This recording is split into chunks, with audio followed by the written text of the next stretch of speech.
Bienvenidos a Economía en Andaluz, un podcast de Europa Press. En este espacio repasamos cada semana las principales noticias económicas de nuestra comunidad. Estos son los temas que han marcado la información económica de Andalucía esta semana. Empezamos el podcast de Economía en Andaluz con el gran proyecto de metanol verde en el puerto de Huelva. Será la mayor planta de Europa gracias a la alianza de dos empresas. También analizaremos los datos del paro en el mes de noviembre. Andalucía lidera la bajada del desempleo, pero se mantiene todavía por encima de los 700.000 parados, barrera que llegó a rebajar en el mes de junio. Y por último, en mitad del Puente de la Inmaculada y la Constitución, los hoteleros prevén quedarse cerca del 70% de ocupación, destacando Sevilla, Jaén y Córdoba. Espacio patrocinado por la Asociación de Trabajadores Autónomos ATA. Tal y como le hemos contado esta semana en Europa Press, la empresa Cepsa y C2X han sellado una alianza para desarrollar en el puerto de Huelva la mayor planta de metanol verde de Europa. Se trata de una inversión de 1.000 millones de euros que servirá para suministrar metanol verde a múltiples industrias, incluida la química y el transporte marítimo. La inversión está prevista para 2025 y creará 2.500 empleos directos e indirectos y posicionará a Andalucía como un hub global líder en energía sostenible para la producción de moléculas verdes como el hidrógeno y el metanol. Esta planta de Huelva se convertirá en una de las 5 mayores de metanol verde del mundo, con una capacidad de producción de 300.000 toneladas y evitará la emisión de hasta 1 millón de toneladas de CO2. El anuncio de este megaproyecto se ha realizado en el marco de la COP28 que se celebra en Dubái, en presencia del presidente del gobierno, Pedro Sánchez. Escuchamos parte de sus palabras en inglés. This investment is not only fully aligned with Spain's strategy of reindustrialization, it will have a noticeable economic impact in Andalucía, as it will involve joint investment of around 1 billion euros in Huelva and the creation of 2,500 direct and indirect jobs, placing the region as a leading global sustainable hub for the production and transportation of green methanol and renewable. Y ahora ya sí, analizamos los datos del paro en Andalucía en el mes de noviembre. La comunidad se ha quedado cerca de rebajar la cifra de 700.000 parados, como ya hizo en junio de este año. Pero aún así, Andalucía ha liderado la bajada del paro con 8.852 desempleados menos. No obstante, los 710.000 parados es la cifra más baja en un mes de noviembre desde 2008. Analizando por sectores, el paro bajó especialmente en servicio y agricultura, y en cuanto a las provincias descendió en todas menos en Málaga. Sevilla lideró la bajada con 2.974 desempleados menos. En cuanto a la contratación, el 58% eran temporales y el 41% eran contratos indefinidos. Esto es algo que el sindicato Comisiones Obreras ha destacado, ligándolo a la reforma laboral. Escuchamos a Sergio Santos de Comisiones Obreras.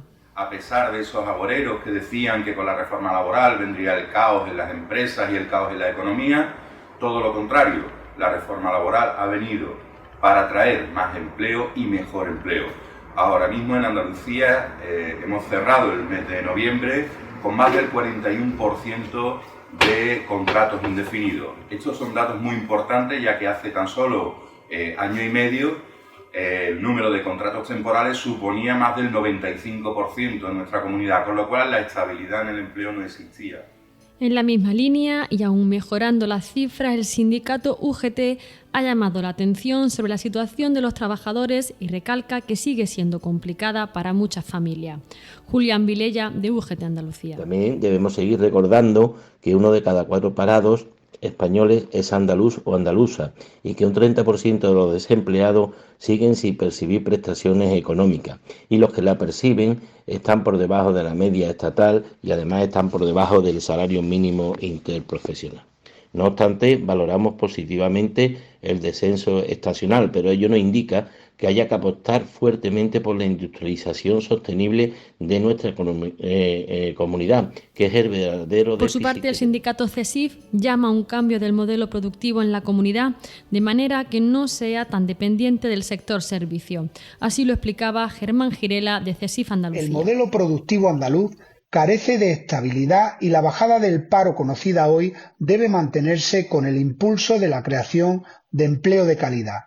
Desde CESIF reclamamos a las administraciones que no se muestren triunfalistas ante este descenso de desempleados en la comunidad y que apuesten de una vez por todas por crear empleo estable y bien remunerado en sectores estratégicos. Seguimos con el análisis de los datos del paro, pero cambiamos de bando. La patronal ha celebrado la tendencia más favorable del desempleo y además se espera que se tomen medidas que permitan la creación de empleo a las empresas. Esta era la reflexión de Manuel Carlos Alba, de la Confederación de Empresarios de Andalucía. En el análisis a corto valoramos que los datos sean positivos, mejoran los del mes pasado y se sitúan ya en una tendencia más favorable que caracteriza los últimos meses del año. En una perspectiva interanual quizá la reflexión sea menos optimista porque aquí observamos que hay una pérdida sustancial en la intensidad de bajada del paro y también en materia de contratación. Y en cuestión de contratación indefinida, pues casi un 4,5% menos de contratos que hace un año. Para terminar de escuchar las opiniones en torno a los datos del paro, el colectivo de autónomos ha asegurado que Andalucía está sorteando mejor la desaceleración económica con respecto a otras comunidades y ha valorado la suma de autónomos andaluces, en concreto 371 más en noviembre. Escuchamos a Rafael Amor, presidente de la Asociación de Trabajadores Autónomos, ATA, en Andalucía. A pesar de que a nivel nacional se pierden 1.070 autónomos, Andalucía tiene 371 autónomos más, según los datos conocidos de octubre a noviembre. Desde luego, en nuestra comunidad estamos sorteando un poquito mejor esta desaceleración económica que viene y vemos que hay sectores como puede ser la industria que sí lo están pasando mal con estos altos costes energéticos y la bajada de las exportaciones, pero desde luego nuestra comunidad está manteniendo mejor el tipo ante la crisis que se supone que nos viene para el 2024, con un final de año en el que tenemos que hacer una renegociación de nuestra deuda y esperemos cómo acabamos el año. Y para cerrar el repaso económico semanal y estando en mitad del puente de diciembre, con la festividad de la Inmaculada y la Constitución, nos centramos en las previsiones de los hoteleros. Estiman un 67% de ocupación media en estos días, pero sobresalen Sevilla, Jaén y Córdoba, que rondarán el 75%. Les habla Ana Marchal, redactora de Economía en Europa Press Andalucía, y escuchamos sobre este asunto a Rafael Barba, secretario general de la Federación Andaluza de Hoteles y Alojamientos Turísticos. Las previsiones de ocupación para este puente de diciembre podrían alcanzar el 66,72% de las plazas disponibles. Estas plazas, hay que recordar que en el momento en el que estamos, suponen un 55,78% total de las plazas que con máxima ocupación están disponibles en nuestra comunidad autónoma. Aunque con la dificultad de comparar periodos de puentes con respecto a años anteriores, en función de cómo caigan los días, mejor o peor, la verdad es que con carácter general se determina un incremento de grado de ocupación para este periodo respecto al año pasado de 4,3 puntos por encima.